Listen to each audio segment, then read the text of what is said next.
Importante sa akin na dun sa pupuntahan ko. Baka isipin niyo ko na yung connection ng pagtakbo ko sa Taguig at sa Pateros sa Showbiz Press. I think para sa akin, there's so much we want to do for the industry. Ngayon na director, hindi lang ako director, but ilang taon na rin ako nagpo-produce.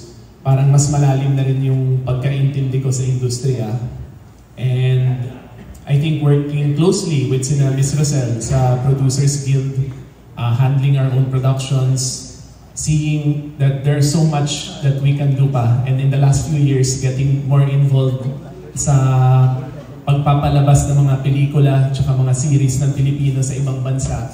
Parang nakikita ko that there's still so much that we can do together.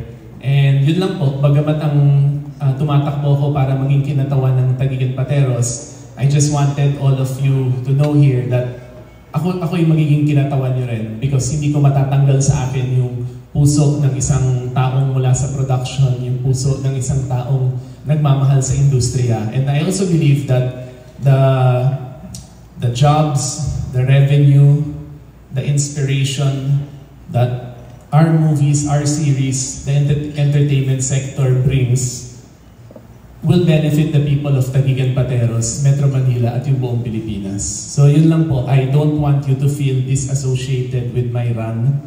Gusto ko po sana, kaya nagpapasalamat ako kay Ms. Rosel, kay Sir Keith, that we are in this together, and there are a lot of people who are running who wants to fight for our industry, and I hope we also support them. Thank you. Thank you, Derek. Ang ganda ng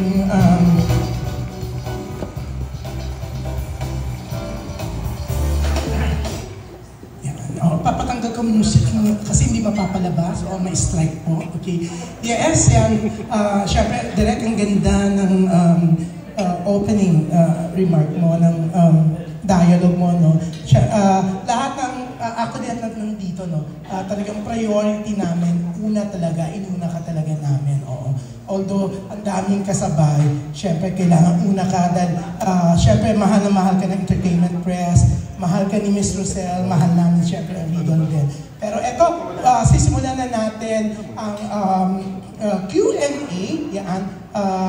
Pwede po tayong mas mag-concentrate po tungkol sa pagtakbo ni Direk Lino Cayetano sa Pateros Taguig, 1st District po. Andito po, kanina may kumakausap ako mga taga-Direk, no? Taga-Taguig, Pateros. Sabi nila, sure na yan, mag-win.